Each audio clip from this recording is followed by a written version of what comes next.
يا من صليت بكل الأنبياء، يا من في قلبك رحمة للناس، يا من ألفت قلوبا بالإسلام، يا حبيبي يا شافعي يا رسول الله، بأمي وأبي فديتك سيدي، صلاة وسلام عليك يا نبي. حبيبي يا محمد أتيت بالسلام والهدى محمد، حبيبي يا محمد يا رحمة للعالمين يا محمد.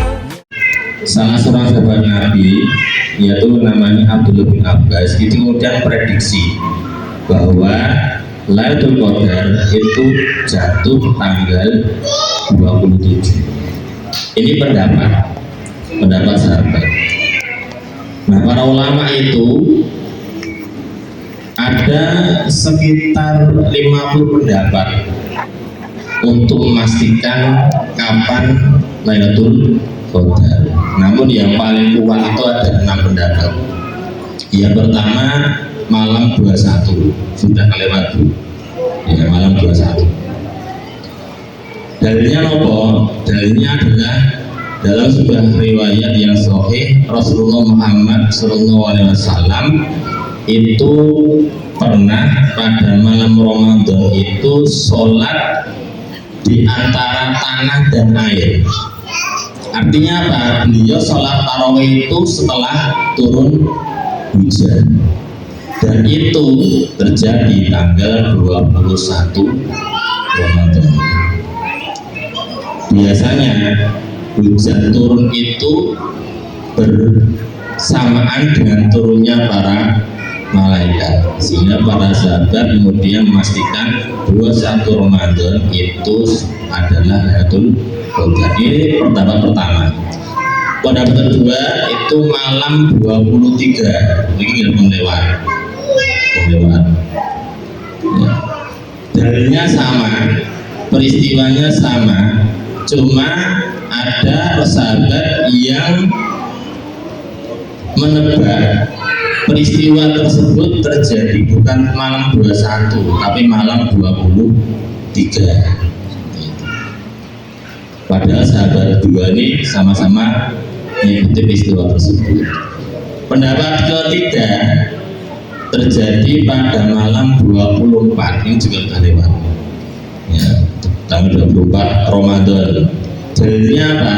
Dalilnya adalah sebuah riwayat dari Imam Ahmad, hadis yang sahih, yang menyebutkan bahwasanya Allah Subhanahu wa taala sesungguhnya menurunkan semua kitab suci kepada para nabi dan rasulnya itu pada bulan Ramadan.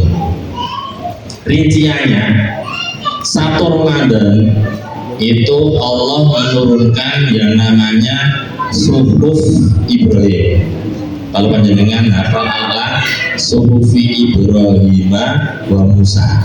Jadi Nabi Ibrahim itu sebenarnya punya kitab suci, cuman bentuknya itu lembaran, namanya suhuf, punya lembaran. Itu 1 Ramadan. Kemudian tanggal 6 Ramadan Allah SWT menurunkan kitab Taurat kepada Nabi dan Muhammad. Taurat Musa, tanggal 6 Ramadan.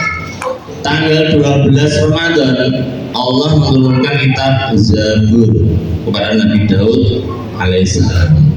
Tanggal 18 Ramadan Allah menurunkan kitab Injil kepada Nabi Isa alaihissalam. Baru kemudian tanggal 24 Ramadan Allah menurunkan kitab suci Al-Quran satu paket utuh kepada Nabi Muhammad Sallallahu Alaihi Wasallam. Jadi 24 Ramadan itu adalah waktu di mana diturunkannya Al-Quran pada Rasulullah.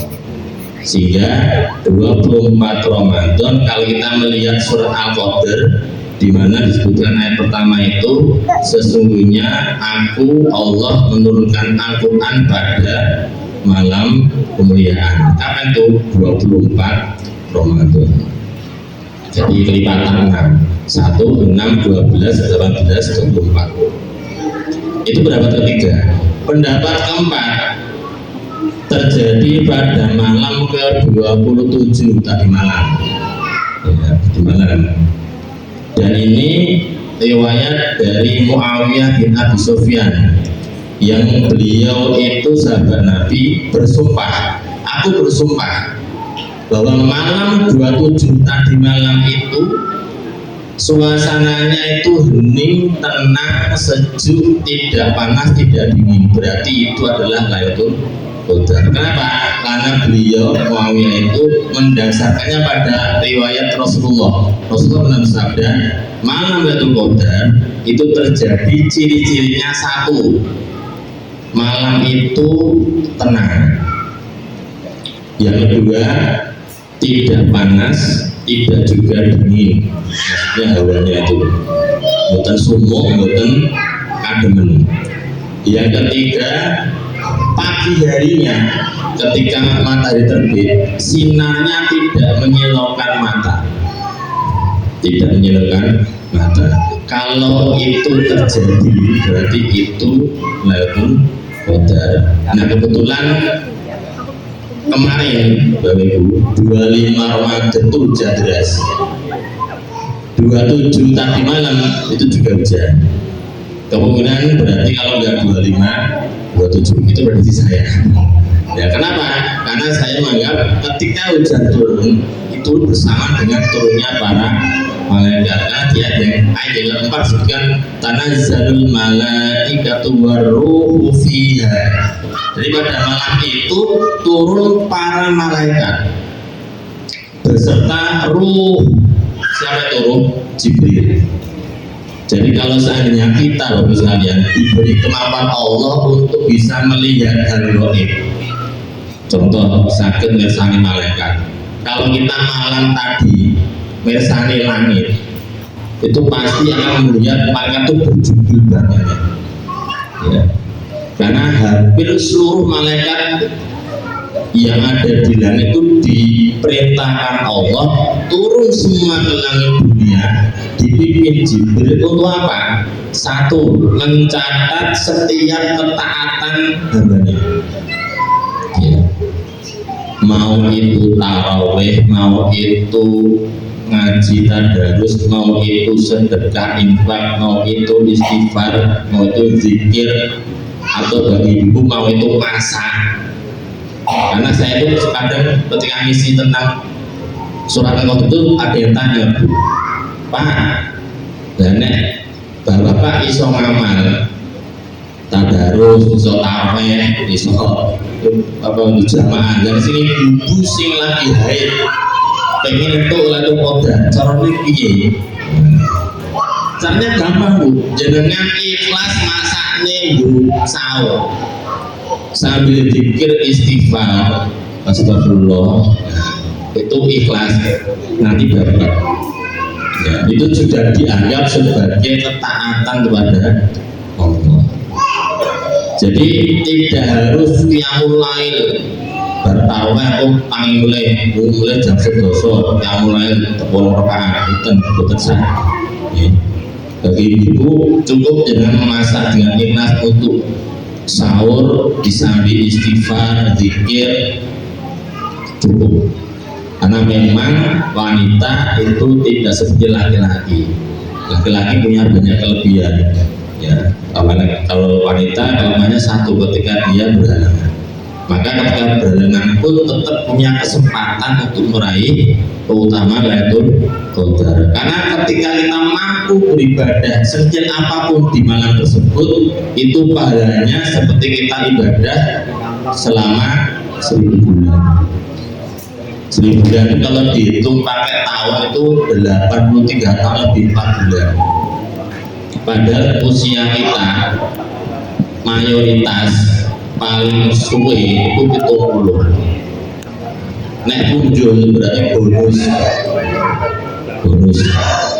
Maka dengan beribadah satu malam kita sudah seperti beribadah selama 83 tahun. Kembali lagi ya. Jadi malam 27 itu pendapat yang keempat.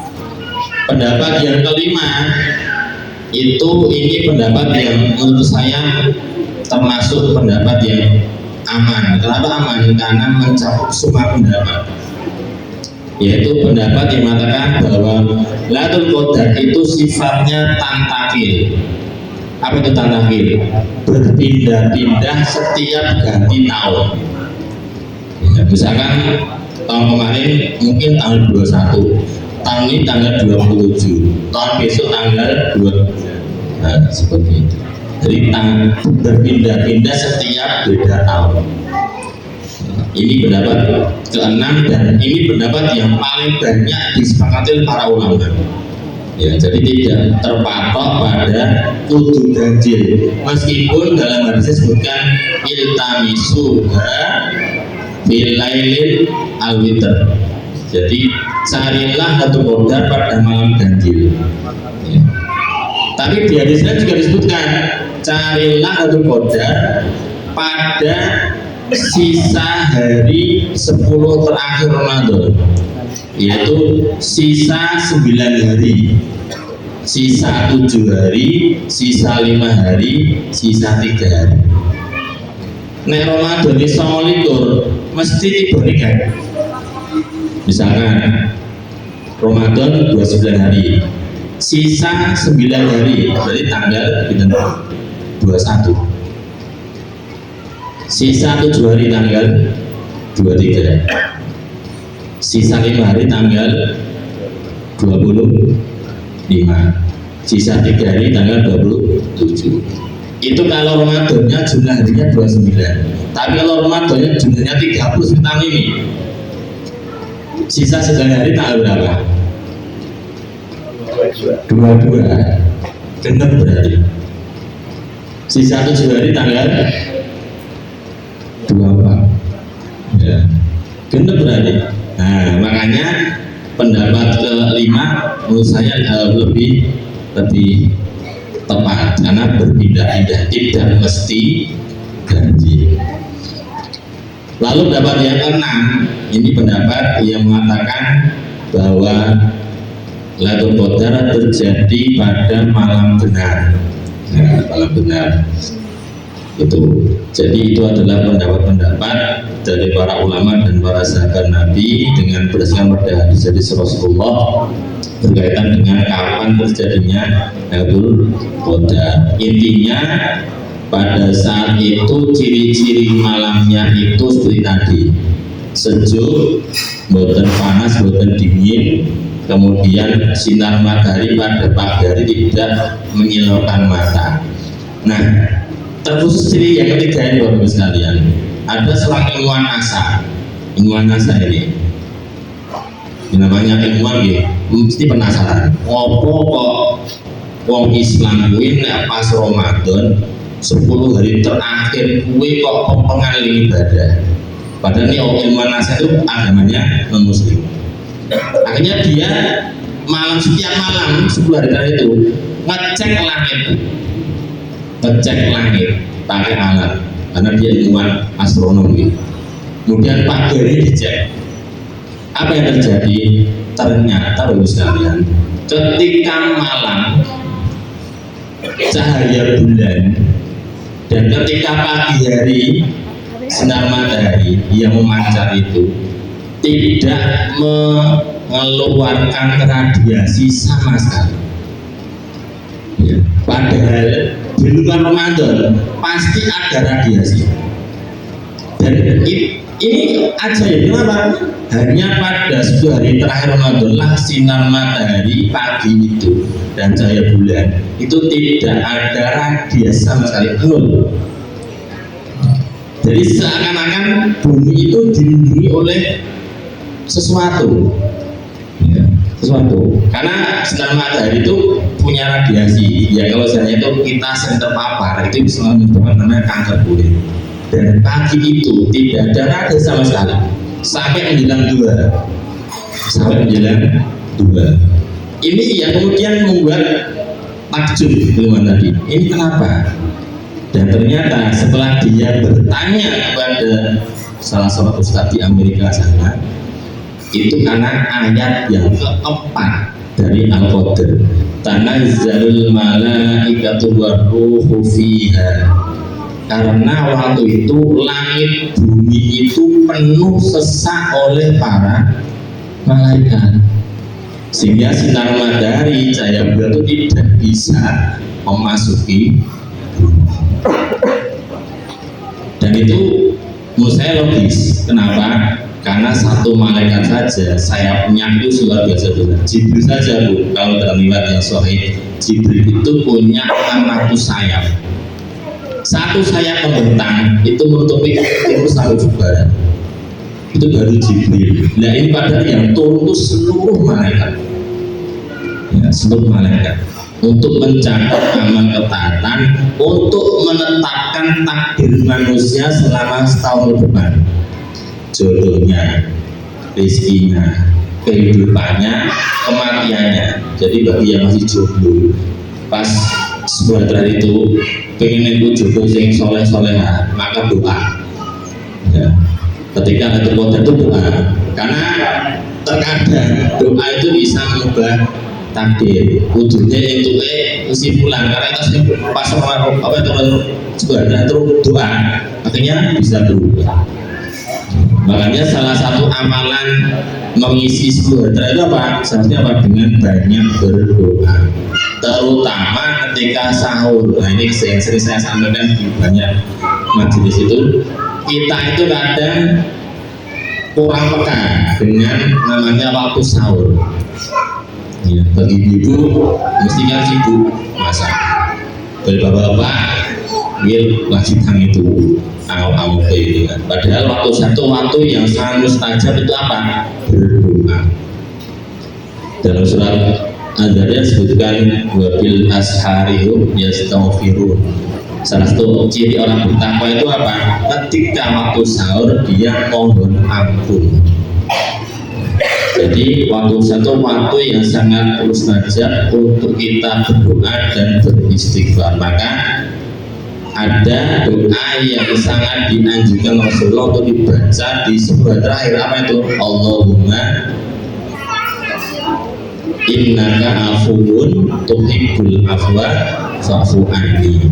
Ini doa soalnya ini doa yang senantiasa Rasulullah lantunkan di sebuah terakhir. Ya, itu Rasulullah maksum, dosanya hilang, nggak punya dosa. Itu mengajarkan kepada kita untuk sering baca doa ini. Apalagi kita yang banyak dosa, harusnya lebih banyak lagi berdoa doa atas ini.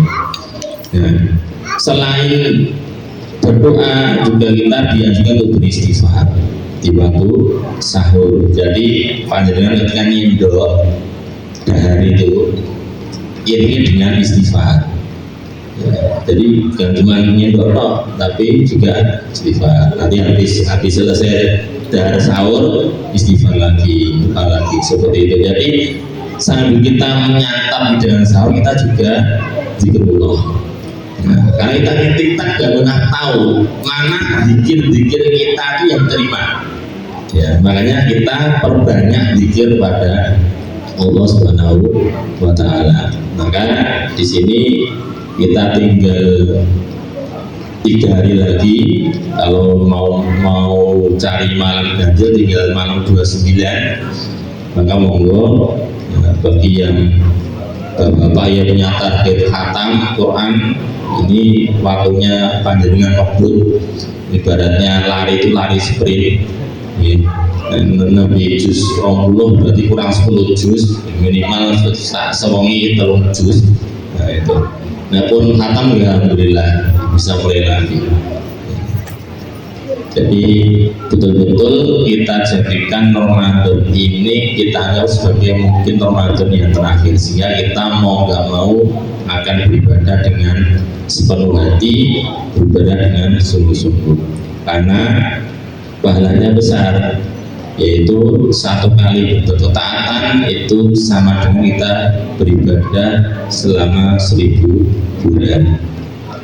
Dan kalau panjenengan tahu kenapa surat Al-Qadr turun, itu karena Rasulullah dalam sebuah majlis itu pernah cerita kepada para sahabat, cerita tentang seorang laki-laki dari Bani Israel bisa berperang berjihad selama 1000 bulan ketika siangnya, malam harinya bisa sholat malam, itu selama 1000 bulan. Nah, kemudian para sahabat memprotes, wah cerita panjenengan itu buat kita tuh nggak bisa. Ya, kok nggak bisa? Karena umur kita tuh nggak sampai 1000 bulan. Nah, kemudian Allah ngayem-ngayem dengan menurunkan surat Al-Qadr. Jadi meskipun umat Nabi Muhammad itu usianya cepat-cepat, tapi diberi fasilitas Allah dengan adanya malam kemuliaan, maka hendaknya kita betul-betul memanfaatkannya. Apapun itu bentuk ketaatan. Kalau saya memakai namanya kusbah itu, selama kita tidak maksiat, itu insya Allah mendapatkan. Ya, jadi jangan sampai di sebuah hari itu satu detik itu kita bermaksiat kepada Allah. Jangan sampai. Ya, selama kita tidak bermaksiat, kita berbuat ketaatan kepada Allah Subhanahu wa taala, insya Allah pahala yang besar itu bisa kita dapatkan. Itu mungkin Bapak Ibu sekalian, sama gitu dulu. Mau saya tambah lagi. Jadi sebentar lagi kita sudah hampir menyelesaikan Ramadan, berarti sebentar lagi Ramadan meninggalkan kita. Dan setelah Ramadan itu setan kembali dilepas. Ya, lepas Ramadan setan dikerangkeng, lepas Ramadan setan diceluki Gusti Allah. Berarti nopo berupa ujian sesungguhnya itu setelah Idul Fitri. Ya, itu ujian sesungguhnya. Lepas Ramadan itu ibaratnya pretesnya umat Islam. Ujian tes sesungguhnya itu setelah Ramadan, 11 bulan setelah. Kenapa? Karena di bulan-bulan tersebut itu setan sudah bergentayangan, sudah mulai melancarkan strateginya menggoda manusia. Ya, makanya dinamakan Syawal itu peningkatan. Harapannya apa? Nek iso ngibadahe padha karo Ramadan. Syukur-syukur nambah. Ojo nganti kelong. Makanya setelah Ramadan itu dianjurkan puasa sunnah 6 hari agar menjaga ritme ibadah. Ya, kuncinya itu menjaga ritme ibadah. Yang diharapkan Allah itu takwanya itu istiqomah aja. Nek Ramadan poso selama 9 bulan, nek luar Ramadan ya poso sunnah Senin Kamis, hari putih ya mungkin, atau mungkin puasa Daud. Ini wonten Bapak Ibu guru yang puasa Daud. Betul-betul. Saya itu punya teman Pak Guru sejak SMA kelas 1 itu puasa Daud sampai sekarang. Saya punya anak 3 itu masih puasa Daud Pak. Saya selalu luar biasa. Saya juga buat puasa Daud sejak SMA kelas 1 sampai nikah punya anak 3 itu tetap puasa Daud. Itu kalau nggak biasa emang nggak kuat. Makanya menjaga ritme ibadah di luar Ramadan itu penting. Ya. Kalau pas Ramadan kita ada taraweh, di luar Ramadan kita usahakan bisa tahajud. Ya. Misalkan pas Ramadan bisa sholat, di luar Ramadan bari yang loro ini betul apa? Ya tahajud di luar apa? Aku itu betul apa? Lagi mana? Nek Ramadan kan koncone oke, Ramadan berdewean. Nah, seperti itu. Makanya sangat penting kita istiqomah, karena ujian sesungguhnya bukan pas Ramadan, tapi ketika di 11 bulan di luar Ramadan. Demikian Bapak Ibu sekalian, apabila kita akan berbuka puasa,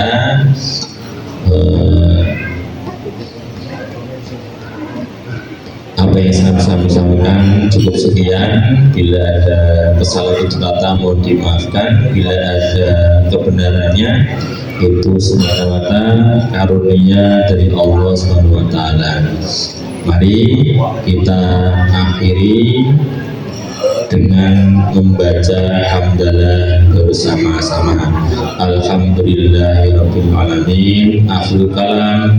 Assalamualaikum warahmatullahi wabarakatuh.